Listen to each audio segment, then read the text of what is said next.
deuxième ville de France, juste derrière Paris. Une ville cosmopolite qui compte plus de 850 000 habitants. Construite 600 ans avant Jésus-Christ, l'eau y est omniprésente.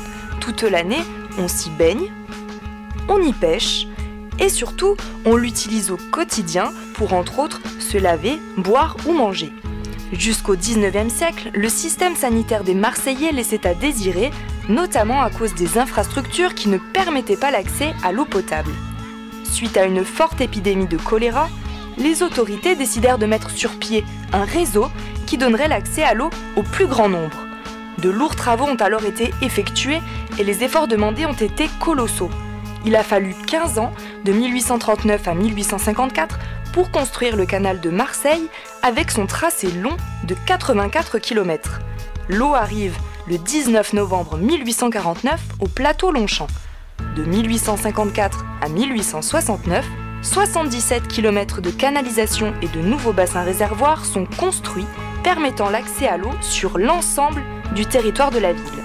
Un événement pas si lointain, mais qui semble déjà oublié. Qu'en est-il de la mémoire des Marseillais sur la provenance de l'eau et son acheminement? Non, je l'ignore, non. Non, je sais qu'elle passe par le canal de Provence a priori, mais j'en sais pas vraiment plus que ça. Non, pas du tout. J'en ai une vague idée, je suppose qu'il y a des lacs de retenue d'eau, des canalisations bien sûr, des canaux aménagés pour que l'eau soit préservée plus ou moins potable, traitée, etc. etc.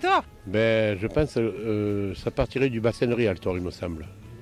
Après, le reste, je ne sais pas, le cheminement, je ne vois pas exactement, hein, mais certainement le canal du Rhône aussi. Puis après, bon, je ne peux pas vous en dire plus. Je sais que dans ma jeunesse, il passait par les caisses à eau. C'est-à-dire que dans les combles, on avait des caisses à eau et on avait, je sais pas moi, 50 litres d'eau. Et puis quand on avait fini notre caisse à eau, on n'avait plus d'eau. L'eau ne vient pas seule jusqu'à notre domicile. Plusieurs milliers de personnes œuvrent chaque jour pour que chacun puisse y avoir accès. Mais comment fonctionne ce système complexe qu'est la gestion de cet élément si précieux qu'est l'eau potable? Et combien cela coûte-t-il aux usagers? L'eau qui arrive jusqu'à nos robinets est avant tout un service. Car, avant d'arriver dans les foyers, elle est d'abord canalisée, traitée, distribuée.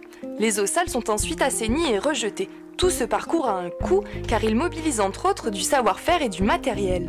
Pour comprendre son trajet, la Régie publique de Martigues a accepté de nous ouvrir ses portes. Laurent Blanès, son directeur, nous explique le fonctionnement de sa régie, ses avantages et le coût de l'eau pour les Martégots. La régie publique, c'est un budget annexe du budget principal d'une collectivité. Donc, il ne peut pas y avoir de passerelle entre les différents budgets. Et donc, ce sont les ventes d'eau et d'assainissement qui financent exclusivement le service. C'est comme ça une régie. Donc, on doit équilibrer. C'est pour ça qu'on est à cheval entre une collectivité et une entreprise privée. C'est-à-dire qu'on vend un bien, c'est vrai, mais on ne fait pas de bénéfices. Tout est réinvesti dans le fonctionnement du service. L'avantage, on va dire, d'une régie, c'est que comme on n'a pas d'actionnaire, on va dire, à rémunérer derrière, donc, et que tout est réinvesti, donc on va dire, on a un prix de l'eau qui normalement est plus juste. Après, la difficulté, c'est que pour les élus, c'est vrai qu'on rentre, un service des eaux et assainissement est très compliqué à gérer, tant du point de vue réglementaire que technique.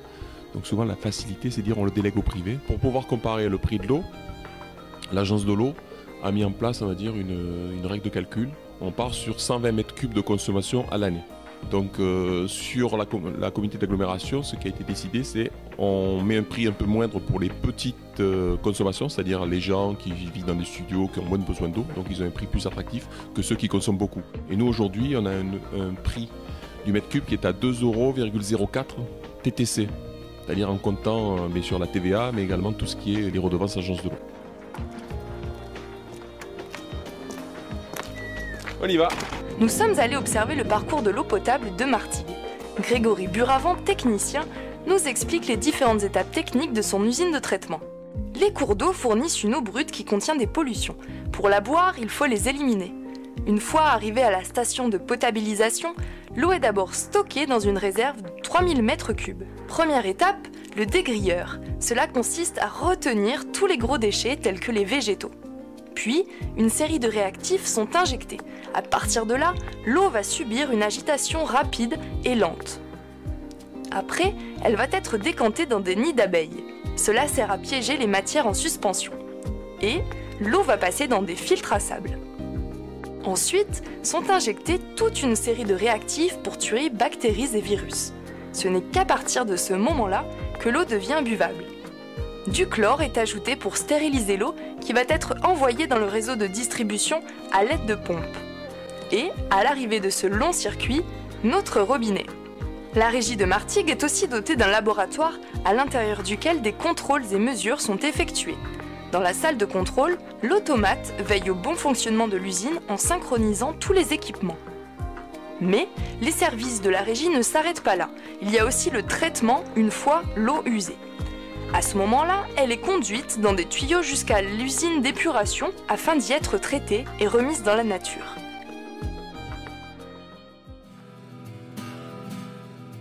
À Marseille, Gaston Defferre, ancien maire de la ville, a fait le choix, en 1960, d'opter pour une gestion de l'eau potable en délégation, c'est-à-dire des entreprises privées liées avec la ville par contrat qui assurent à sa place les étapes qui vont de la distribution de l'eau potable jusqu'à l'assainissement et son rejet. À Marseille, l'assainissement est géré par la CERAM, une filiale de Suez Environnement. Quant à la distribution de l'eau, elle est gérée par la SEM, la Société des eaux de Marseille, qui s'occupe en tout de 70 communes en région PACA, une filiale de la multinationale Veolia, ex-compagnie générale des eaux. C'est à ces entreprises que les usagers paient directement ou indirectement leurs factures. Et, à l'intérieur de celles-ci, des termes souvent compliqués que les usagers ont parfois du mal à comprendre. Est-ce que vous comprenez les détails qui sont inclus dans votre facture d'eau? Les détails, ma foi. Qu'est-ce que t'en penses, toi? On a l'habitude de la payer depuis si longtemps qu'on ne fait pas tellement attention. Ouais. Ben, disons, si on la lit bien, on arrive à la comprendre. Mais enfin, c'est un peu complexe quand même. Il y a beaucoup de...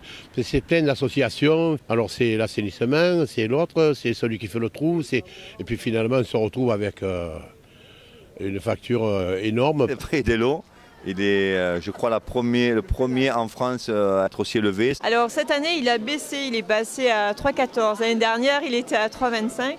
Bon, mais nous, on n'a pas vu la répercussion parce qu'on a une fuite d'eau, justement. Dire que c'est trop cher, je pense pas, mais pas cher non plus, entre les deux, ça me paraît raisonnable, mais bon... D'après le site de la SEM, au 1er janvier 2012, la distribution de l'eau, la collecte et le traitement des eaux usées étaient facturés aux Marseillais 3,29 € le mètre cube environ. Nous sommes allés à la rencontre de Danielle Passeleg, usagère de l'eau à Marseille depuis de nombreuses années. Danielle nous explique son point de vue sur sa facture quotidienne. Ok, il faut payer les canalisations, les gens qui s'occupent des canalisations, il y a forcément le traitement des eaux, il faut payer tout ça. C'est vrai que ça finit par coûter cher. Pourquoi le pain coûte 85 centimes ici et 1 € là? Pourquoi le kilo de tomates coûte 2 € et quelques à un endroit et 3,50 € à l'autre? C'est l'éternel problème. Et ils ont fait de l'eau un produit marchand qui subit des variations. Mais alors, est-ce que l'eau que nous payons ne serait-elle pas trop chère? Et surtout, le service est-il bien assuré par rapport au prix qui nous est facturé? Nous sommes allés poser la question à Jean-François Poupelin, journaliste au mensuel Le Ravi. C'était le discours d'Europe Écologie Les Verts, c'est qu'on paye les impôts, les Marseillais payent les impôts de la SEM, donc c'est 5 millions d'euros sur 2009. Les bénéfices, c'est 15 millions d'euros. La question, c'était est-ce que l'eau est payée au juste prix? Donc quand on prend ces deux données, déjà on peut se poser la question. Il y a un lien fort entre Veolia et les élus. Je pense que c'est pareil pour les autres délégataires. Il n'y a pas que Veolia à pointer. Après, donc, comme je vous disais, Joan Rovata qui a été employé, Jean-Noël Guérini lui-même qui a été employé d'une filiale italienne de Veolia. Il y a quelques élus qui travaillent encore chez Veolia. C'est pas une vieille histoire, mais c'est une vieille pratique des délégataires, c'est de faire des provisions sur charge et de les garder souvent pour eux. Et donc là, c'était à hauteur de quand même 60 millions d'euros, je crois, sur le contrat en cours, quoi. Donc oui, non, c'est pas 3 balles, quoi. Donc c'est autant que les multinationales à la limite en profitent, ça peut paraître logique parce que leur objectif c'est de faire du beurre. Après que les politiques le voient pas, ça c'est plus dommageable. Contactée à plusieurs reprises, La Société des eaux de Marseille n'a pas souhaité s'exprimer sur le sujet. Choisir entre une délégation de service public et une régie municipale, suffirait-il alors aux usagers de faire simplement pencher la balance pour que les élus aient à changer d'avis ? Pas si simple. Il y a depuis de nombreuses années un débat autour de la marchandisation de l'eau que certains qualifient de bien commun de l'humanité. Laurent Fletti, chargé de communication au Forum alternatif mondial de l'eau, nous explique son combat. Les participants du Forum alternatif mondial de l'eau sont contre la privatisation de la ressource et ils sont pour une gestion publique parce qu'on considère l'eau comme un bien commun. Donc ça doit être source de vie et pas source de profit. Donc avec une gestion publique et un réinvestissement d'éventuels bénéfices dans la préservation de la ressource et le partage de l'eau pour tous. Donc pour nous, ça passe par des régies publiques, ça passe par une tarification sociale, ça passe par une préservation de la ressource, ça passe par une économie de la ressource, une gestion intelligente et surtout une participation des usagers à la gestion. Ça doit pas être la gestion de l'eau vu qu'elle nous appartient à tous et qu'elle est un bien collectif. On doit la gérer collectivement avec un contrôle citoyen des organismes qui gèrent. L'opacité des pratiques des multinationales de l'eau potable soulève de nombreux débats. La Commission européenne a d'ailleurs récemment pointé du doigt Veolia, Suez et l'Assor et a décidé de mener une enquête sur le sujet. À Marseille en 2013, les contrats de délégation de services publics devraient être révisés. L'eau pourrait-elle alors prendre un nouveau départ ? La réponse, dans quelques mois.